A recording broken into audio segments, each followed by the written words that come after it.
विकासशील देशों में हर दिन गंदे पानी से होने वाली बीमारियों से सैकड़ों लोगों की मृत्यु होती है। हर दिन लाखों बच्चे गुलाम के तौर पर उठते हैं। हर दिन शरणार्थी कठोर तानाशाहों के डर से अपनी मातृभूमि को छोड़कर भाग जाते हैं। और यह तो बस शुरुआत है। पाप के भौतिक प्रभावों के नीचे कुचली जा रही दुनिया में मसीह के अनुयायियों को कैसे प्रतिक्रिया देनी चाहिए, खासकर वैश्विक मिशन के प्रकाश में। सभी देशों के लोगों को चिल्ला बनाने की बुलाहट और दूसरों से प्रेम रखने के आदेश में तनाव हो सकता है। कभी कभी महान आदेश के प्रति हमारे जुनून में हम महान आदेश को छोटा कर देते हैं। यीशु कभी भी इन दोनों के बीच संघर्ष नहीं करते। यीशु भौतिक और आत्मिक दोनों जरूरतों को पूरी करने के द्वारा सर्वांगी विकास की सेवा का स्पष्ट नमूना देते हैं। यूहन्ना के सुसमाचार में यीशु एक दृश्य में कुएं के पास एक स्त्री को जीवित जल के बारे में सिखाते हैं और दूसरे दृश्य में एक अमीर अधिकारी के बेटे को चंगा करते हैं। यीशु एक प्रसिद्ध यहूदी धार्मिक व्यक्ति को नए जन्म के बारे में समझाते हैं और फिर एक जन्म से अंधे व्यक्ति को चंगा करते हैं। लूका की किताब देखें। चौथे अध्याय में यीशु अपनी शिक्षा से नासरत में यहूदियों को आश्चर्यचकित करते हैं। एक व्यक्ति में से दुष्ट आत्मा को निकालते हैं, उनके पास आए हुए हर एक बीमारों को चंगा करते हैं और फिर कहते हैं कि मुझे अन्य नगरों में भी परमेश्वर के राज्य का सुसमाचार सुनाना अवश्य है, क्योंकि मैं इसीलिए भेजा गया हूँ। और जब मसीह अपने चेलों को भेजते हैं तब उन्हें निर्देश देते हैं कि सुसमाचार प्रकट करो और बीमारों को चंगा करो। चारों सुसमाचारों में बार बार यीशु के काम लोगों को स्वतंत्र करने की परमेश्वर की इच्छा पर जोर देते हैं, यानी शारीरिक, भावनात्मक, आत्मिक और सामाजिक स्वतंत्रता। हम भौतिक जरूरतों को और सुसमाचार की घोषणा को साझेदारी में पूरा होते हुए देखते हैं। लेकिन अगर हम सुसमाचार के साथ सामाजिक कार्य करने जा रहे हैं तो हमें उन कार्यों को सही तरीके से करने होंगे।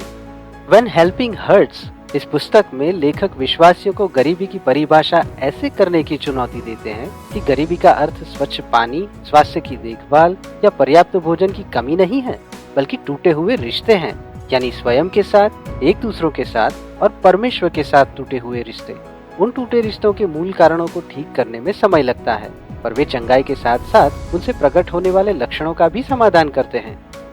लेकिन तत्काल महसूस होने वाली जरूरतों के बारे में क्या? प्राकृतिक आपदाओं के विषय में क्या? पानी की कमी की वजह से परेशान शरणार्थियों के बारे में क्या? टूटे हुए रिश्तों को पुनः स्थापित करने से आज भूखे बच्चे को भोजन नहीं मिलता और बीमार व्यक्ति को आज रात की दवाई नहीं मिलती। यह सच है। ऐसी बहुत सी परिस्थितियां हैं जिसमें मसीह के चेले के लिए सही प्रतिक्रिया केवल संकट के समय में महसूस की गई आवश्यकता को पूरा करना है। हम अच्छे सामरी के दृष्टांत में इस बात को देखते हैं। उसके घावों में से लहू को बहता रोकने की और उसे तुरंत राहत देने की सचमुच आवश्यकता थी। लेकिन अगर हम स्थायी परिवर्तन करना चाहते हैं तो हम एक संकट से दूसरे संकट की अति आवश्यक जरूरत को पूरी करने से संतुष्ट नहीं हो सकते हैं। या तो अगर हम ईमानदारी से कहें तो ऐसी परिस्थितियों में मदद करने से हमें कुछ अच्छा महसूस होता है, लेकिन कभी तो हमें राहत के कामों से आगे बढ़कर विकास की ओर जाने की जरूरत पड़ती ही है। किसी शरणार्थी को आज रात सोने के लिए जगह की जरूरत है, पर 1 महीने या 1 साल के बाद उसे खुद की संभाल रखने के लिए सशक्त होने की भी आवश्यकता है। दूर दराज के जन समूह को आज स्वच्छ पानी की जरूरत है, पर आगे बढ़ने के लिए उनको खुद के लिए कुएं खोदने के लिए कौशल और प्रेरणा की जरूरत पड़ती ही है।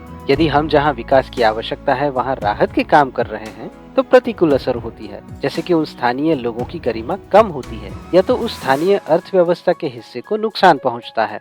कितनी बार हम जिन लोगों की सेवा करना चाहते हैं उनको अनजाने में चोट पहुंचाई है, या तो गरीबी के चक्र को बनाए रखने में सहायता की है, या तो लोग खुद के लिए जो काम कर सकते थे ऐसे काम करके उनको शक्तिहीन कर दिया है। यह सुसमाचार का आकर्षक प्रदर्शन नहीं है। शायद कलीसिया को मसीह के प्रेम को प्रकट करने के लिए सक्रिय रूप से ऐसे रचनात्मक तरीके विकसित करने चाहिए जिसमें सिर्फ किट बांटना, इस्तेमाल किए हुए कपड़े देना, उपेक्षित पाठशाला को पेंट करवाना या घर का निर्माण शामिल नहीं है।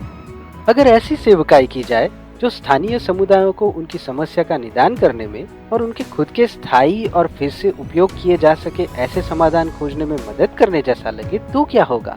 हाँ, जब जरूरत हो तब उनको संसाधन दें और उनके कामों में प्रोत्साहन दें, लेकिन पर्दे के पीछे रहकर।